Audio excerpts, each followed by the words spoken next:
कैसे निर्णय करोगे वो छोटा वो बड़ा वो अधूरा? निर्णय करने का मीटर क्या है? तुम कपड़ा लेके आए हो, पड़ोसी भी लेके आ गया, वो क्या कह रहा है? तेरा कपड़ा छोटा मेरा बड़ा। अब कैसे मीटर लाओ, उसका कपड़ा नापो, उसका निकला 5 मीटर, तुमने अपना वाला नापा, निकल गया 5.5 मीटर। अब पता लग गया कौन बड़ा? समझ में आ गया कि अल्लाह बड़ा है तो कैसे बड़ा है, और वह छोटा है कैसे छोटा है। मीटर लगा ही नहीं सकते, बराबर नहीं कर पाए, क्योंकि इनके पास मीटर है ही नहीं, इनके पास लाठी और तलवारें ही है। जिसने जिसको काट दिया वो जीत गया, उसका भगवान बड़ा हो गया। जो बच गया वो जीत गया, जो कट गया मर गया, खत्म हो गया। बनाया गया ये मनुष्य, इसको तुमने काट दिया, और अपने द्वारा बनाए गए मंदिर मस्जिद ईंट पत्थर तुमने बचा लिए। अब बताओ मानव किया गया, जो ईंट पत्थर तुमने बड़े प्यार से बनाए लेकिन कभी खा ना पाए, चल ना पाए। मूर्तियां खाती पीती चलती हैं क्या? बच्चे को भी खाना खिलाते हो तो दूसरा गस्सा उसके मुंह में तब डालते हो जो पहला वाला वो खा के अंदर कर लेता है। देखते हो ना, बेटा चबा लिया कि नहीं? हाँ मम्मी चबा लिया, अब अगला जाएगा मुंह में। बच्चे को तुम ऐसे देख रहे हो कि वो खाएगा तब अगला निवाला उसके मुंह में जाएगा। और भगवान को जब भोग लगाते हो, लड्डू उठाया मुंह पे चिपकाया, अब देखा भी नहीं कि खाया कि नहीं खाया, कि बाहर ही लगा रह गया और घर को चले गए। बताओ, अपने बच्चे को ऐसे खिलाते हो कि चबा के अंदर कर ले, तभी जाऊंगा मैं यहां से, खा लेगा। और भगवान के मुंह में चिपका के चले गए, अब कौन खाएगा? चींटियां आएंगी, कोई कुत्ता बिल्ली घुस जाएगा। अगर खुला डुला मंदिर हो, खेत में कोई, तुमने लड्डू खूब लगाए वहां पे, कुत्ता आके खा लेगा लड्डू। भगवान तुम्हारा लड्डू नहीं खा पाएगा। क्यों? क्योंकि वो भगवान तुमने बनाया है, वो इंसान के द्वारा बनाया हुआ भगवान है। पत्थर को तराश के बनाया हुआ भगवान है, मिट्टी को ढाल के बनाया हुआ भगवान है। वो कभी नहीं खाएगा। खाएगा छोड़ो, अगर वो हवा से गिर भी गया उठ नहीं पाएगा। तुम 1000 बार कहते रहो भगवान की उठ जाओ, तुम 1,00,000 बार कहते रहो भगवान की उठ जाओगे तभी पूजा करूंगा, तब भी नहीं उठेगा। समझो इस बात को। तुम्हारे नाक में मक्खी बैठ जाए, टाइम देखना, गिनना कि कितने समय तक तुम नाक में मक्खी बैठने देते हो। 60 सेकंड कितना होता है? बैठने दोगे क्या? 20 सेकंड? 20 सेकंड कितने होते हैं? 10 सेकंड? अरे तुम 2 सेकंड भी नहीं बैठने दोगे। जैसे ही मक्खी बैठी वैसे ही हाथ आएगा उड़ता हुआ। आता है कि नहीं आता? भगत की नाक में मक्खी बैठे तो आधे सेकंड में उड़ा दिया जाता है, और भगवान की नाक में मक्खी बैठ जाए, 8 हाथ है भगवान के, फिर भी वो मक्खी नहीं उड़ा पा रहे।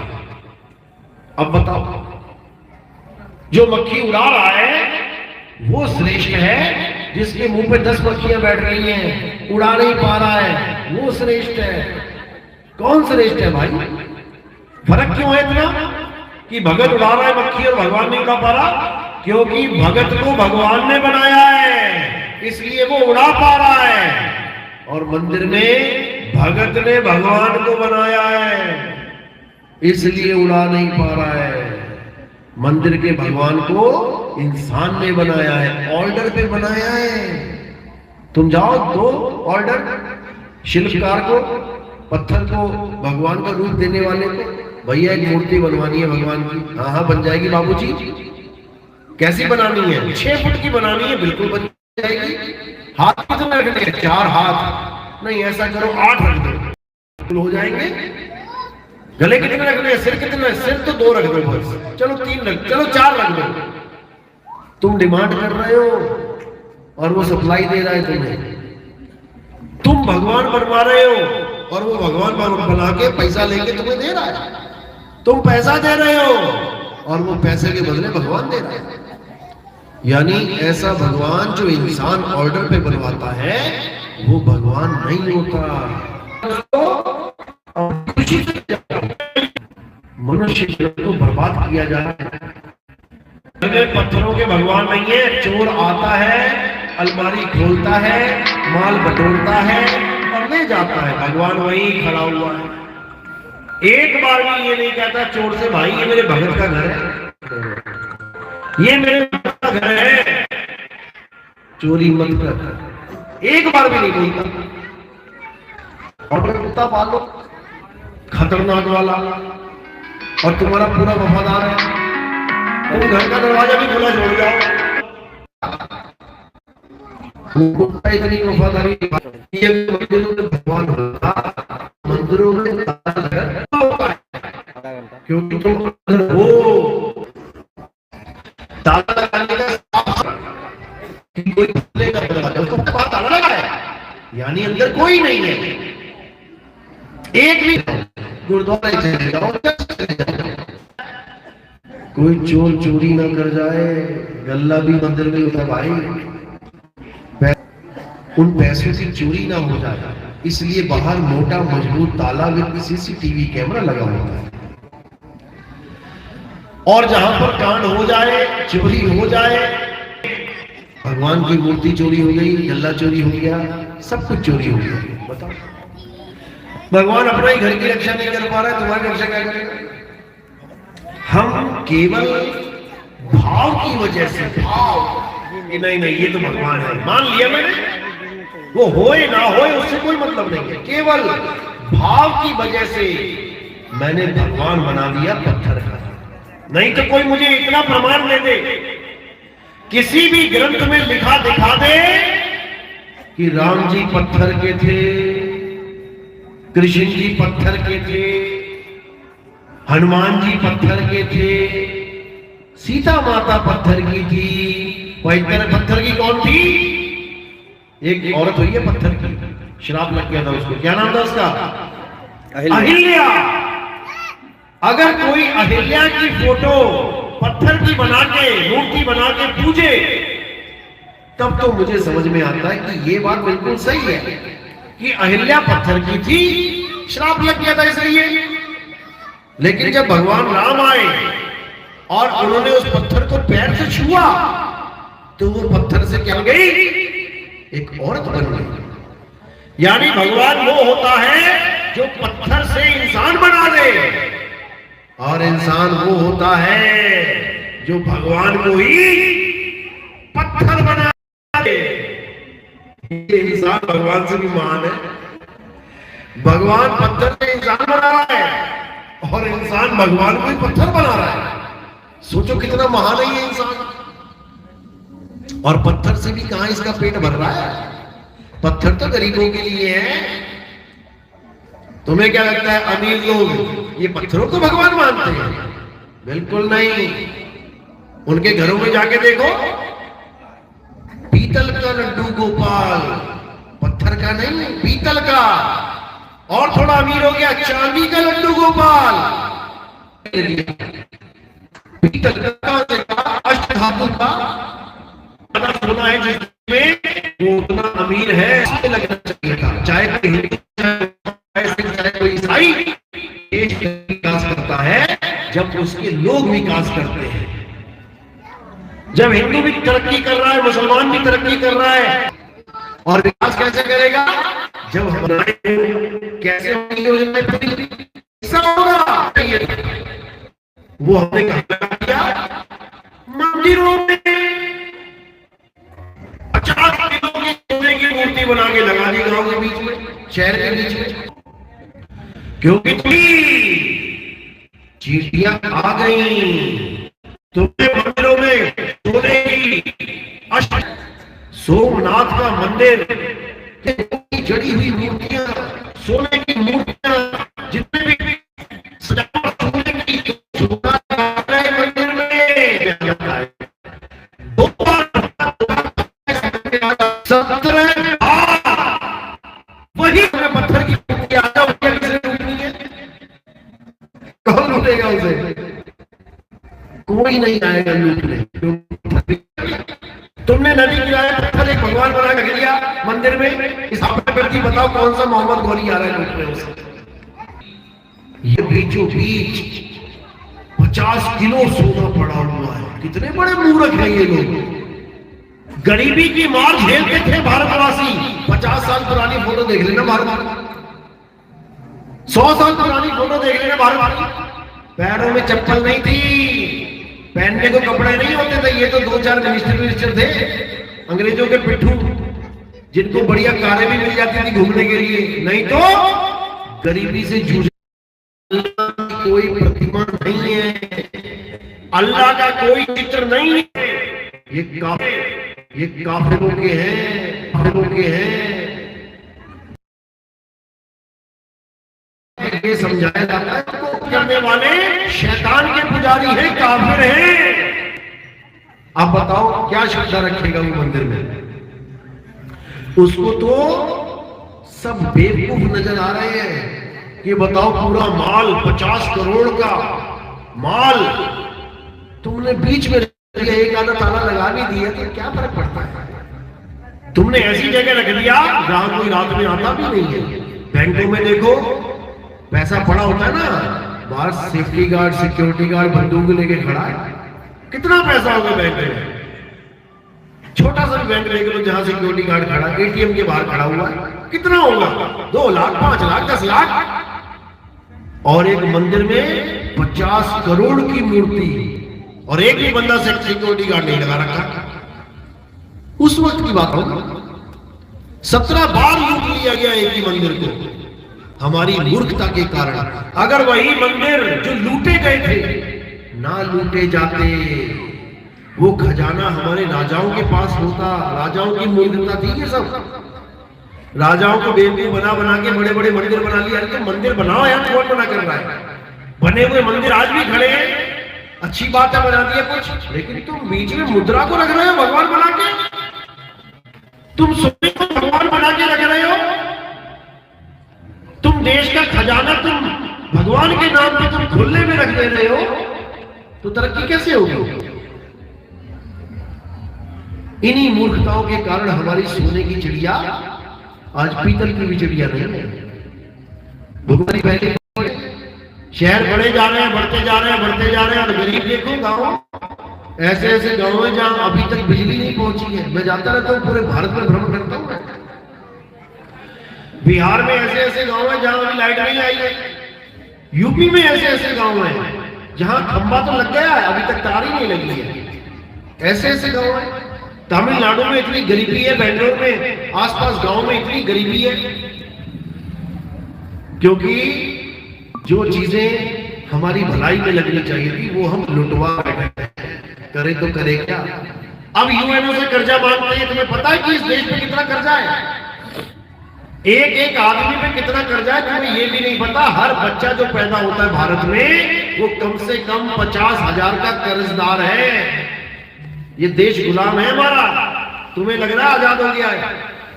अगर ये आजाद हो गया होता तो जाना बंद करवा दिया जाता कि जब तक सर्टिफिकेट नहीं दिखाओगे बॉर्डर पार नहीं कर पाओगे, यूपी से एमपी नहीं जा पाओगे। गुलाम हो तुम, गुलाम। जब अभी 2020 में ये सारा तांडव मचा था, कौन कौन था जो घर से बाहर निकल रहा था? निकल रहे थे क्या? जैसे निकल रहे थे फिर क्या हो रहा था? मार मार के सुना दिया जा रहा था। बताओ कहां से तुम आजाद हो? तुम्हारी गलत फहमी है कि तुम आजाद हो। तुम केवल इंटरनेट पे इतना देख लो कि हमारे देश पर यूएनओ का कितना कर्जा है, विश्व बैंक का कितना कर्जा है, और डिवाइड कर लेना भारत की जनसंख्या से, तुम्हारे होश उड़ जाएंगे। अगर तुम्हारे पिताजी ने 10 लाख है तो उसके बच्चे भी कर्जदार हैं, उसके पोते भी कर्जदार हैं। जब डंडा चलेगा ना तो सबको भुगतान करना पड़ेगा। इसी प्रकार इस गलतफहमी से निकल जाना कि तुम आजाद हो। एक एक आदमी कर्जदार है। और किसका कर्जदार है पता है? जो पूरी दुनिया को चला रहा है। साथ जितने देश खड़े हैं, 203-4 देश हैं, सारे देशों की इकोनॉमी को जो चला रहा है वही इस दुनिया जो कहते हैं कि हम पंजाब और नजर ही नहीं है।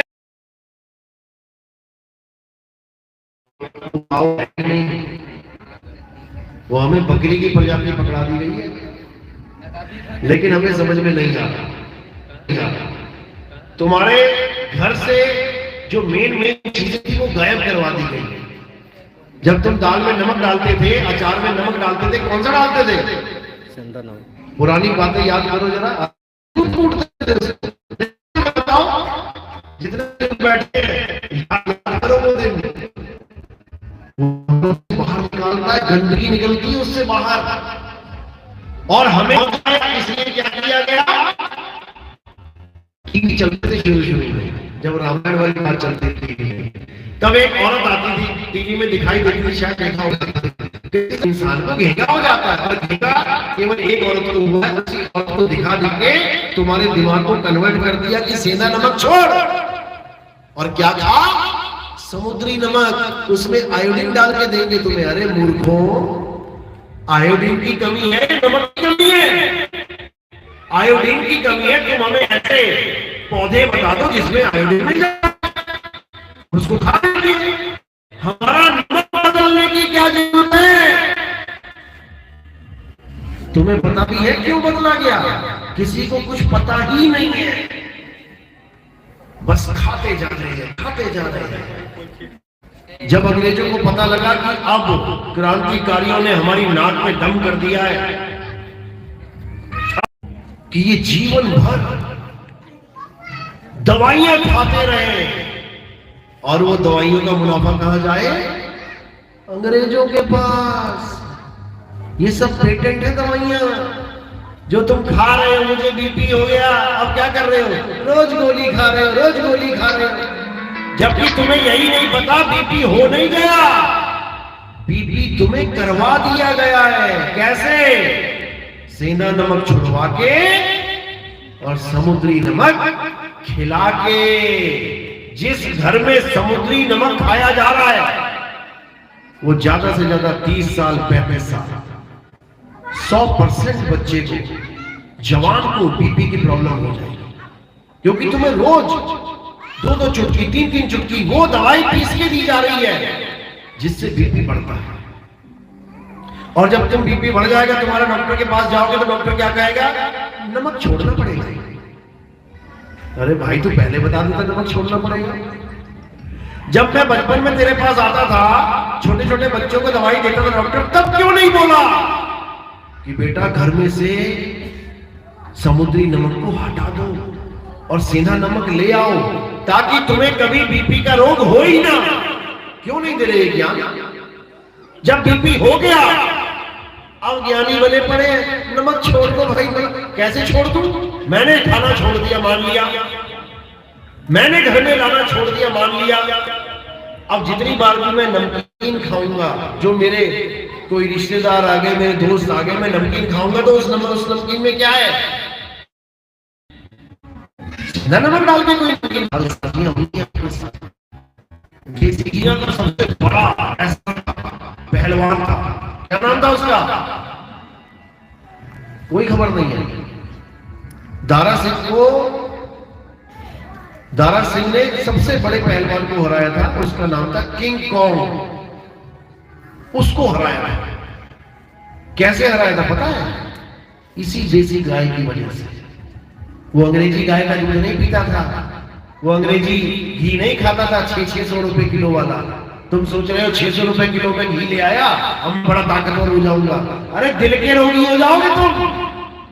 वही घी तुम्हारे दिल में पड़ जाएगा, ब्लॉकेज हो जाएगी, हार्ट अटैक से मर जाओगे। लेकिन देसी गाय का, हेलो,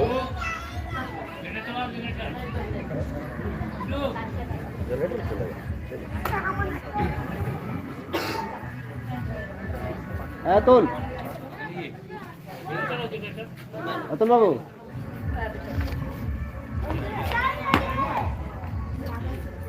इसमें जो कट्टन ट्राइगन वाला रहेगा तो उसको कर लीजिएगा। हमारा है तुमने, हम जा रहे हैं, किसी को बुलाओ ना। तो जो शुद्ध चीजें थी वो खत्म करवा दी गई बड़ी साजिश के तहत, और तुम्हें मानसिक गुलाम बना दिया गया।